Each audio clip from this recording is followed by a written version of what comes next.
All right, so we're starting a new chapter on thermo and kinetics, thermodynamics. This is from chapter, sorry about that. This is from chapter 5 in our textbook, Barsum. So you can get more information there. The majority of this will focus on thermodynamics. And, you know, most of you, I assume, have taken our thermodynamics course in our curriculum. So I'm hoping this will be somewhat of a review. But I want to kind of go through thermo in the context of what we're going to need to know for the upcoming chapters, focusing again, as always, on ceramics. So we're going to start with this module discussing free energy.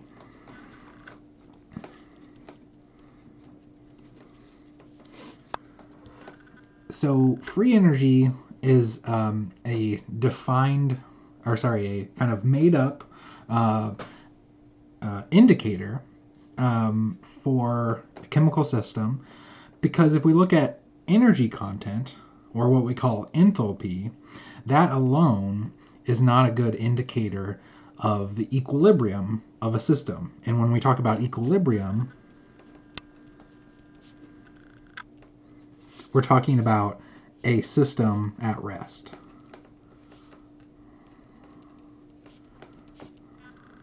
Right? So we want to know this because this is an important indicator for chemical systems. And so we want to know equilibrium. So enthalpy is not the answer, so we devise free energy as a way to measure this. Otherwise, if we consider it something like an endothermic reaction, right? So there are reactions out there that we can think of that require energy to be inputted into the system. However, we know that these occur, right? So that it's not impossible for these reactions to proceed in an endothermic way, requiring energy. So we can tell that enthalpy is not the only, spelled it wrong there.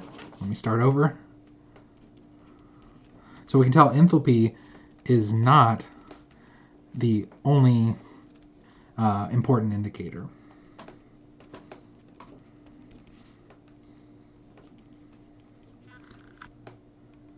So there's something else that we have to consider. So what a scientist by the name of Gibbs came up with was this free energy concept. So what this does, so free energy is very basically both enthalpy and entropy. Right? So if you've taken this before, you know that it's a combination of the two. So it's, again, a kind of a defined quantity because we combine these different terms, enthalpy and entropy. So because we want to talk about free energy, I'm going to start with a discussion of enthalpy, and then we'll kind of work through entropy and then finally get to free energy, etc. So let's start with enthalpy here. So we can define this in thermodynamics as H. You may see it as a different symbol, but capital H.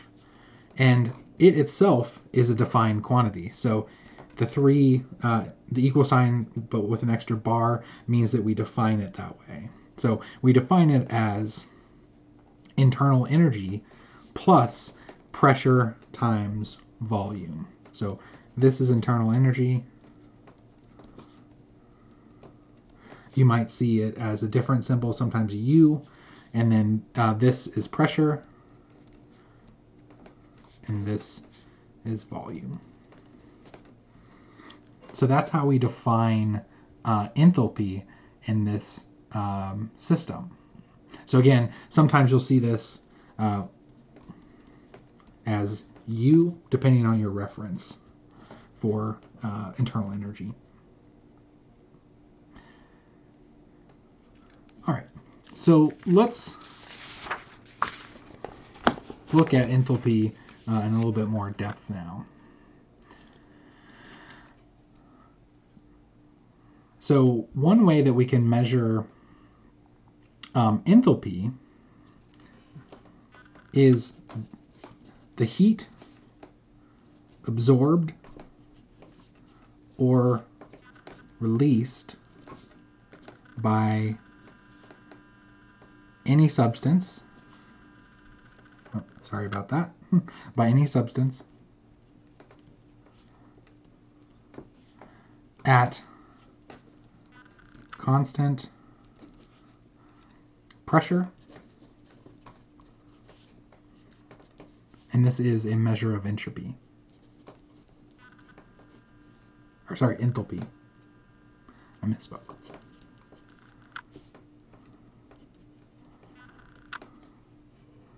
So we kind of write that as dH is equal to delta QP. So let me kind of work over what this means as we're writing it. So both D and delta are, again, differential forms. So we're looking at small amounts.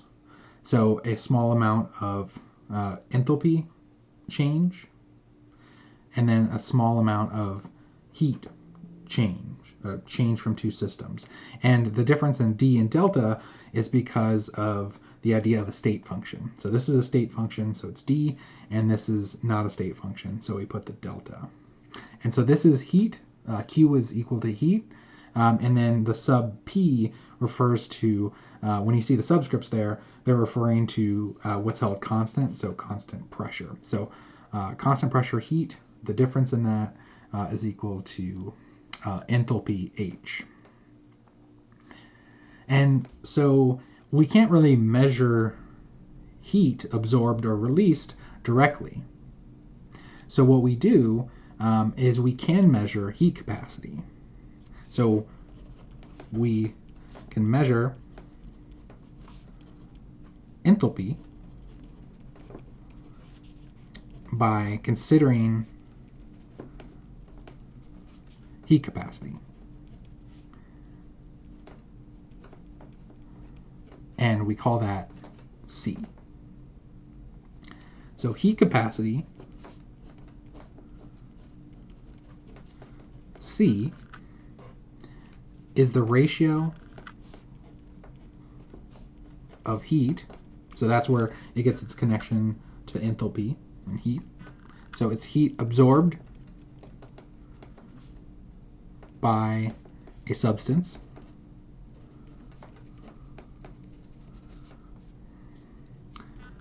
by the temperature change of said subject or said substance. So basically our heat capacity C is equal to that heat that's absorbed, so a change in heat, over the change in temperature. So there's a amount of heat that's absorbed, which we represent by the delta Q, so small amount, and then by the if it absorbs heat, we would expect it to change temperature, and so that is what the heat capacity is. And as you may be able to discern, that's something that we can measure. So there is a specific case where this is equivalent, though. So we have to constant pressure enthalpy is equivalent to heat. So basically we make the distinction of constant pressure. So that's where we have to do. So instead of just general heat capacity, we have to look at constant pressure heat capacity, because that's equal to the delta Q over dt at constant pressure. And therefore at that distinction we can switch heat for enthalpy. And so we have dH dt at constant pressure. So this is basically what allows us to solve for enthalpy, because we can solve for this as a function of heat capacity. And this is something that's experimentally determinable. So this is something that we can look up, find expressions for a given substance.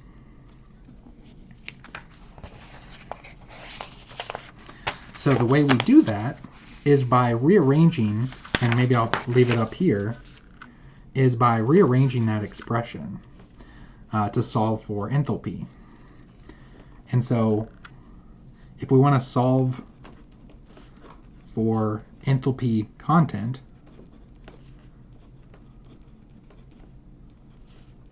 of a substance, then we can basically rearrange that expression and integrate with respect to temperature.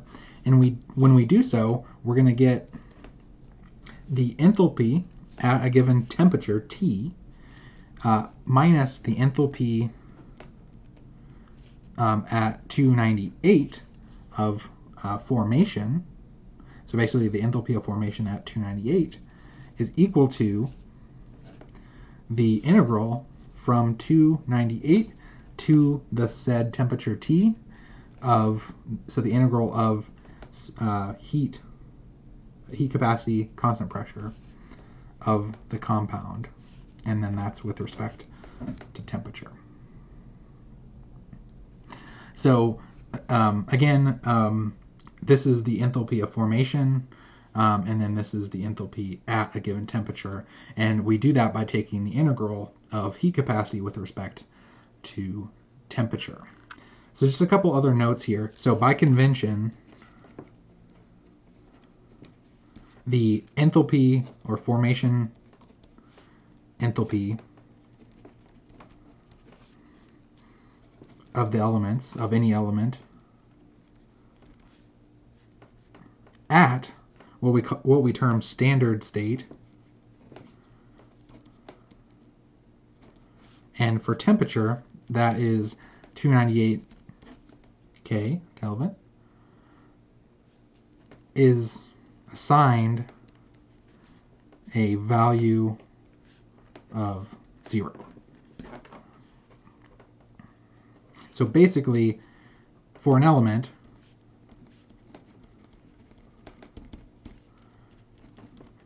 H at 298 is equal to 0. And again, this is the enthalpy of formation. So basically, this is our convention to give us a reference point. So the formation enthalpy at standard state, so that's temperature of 298, is assigned a value of 0 as basically a reference point for all other temperatures.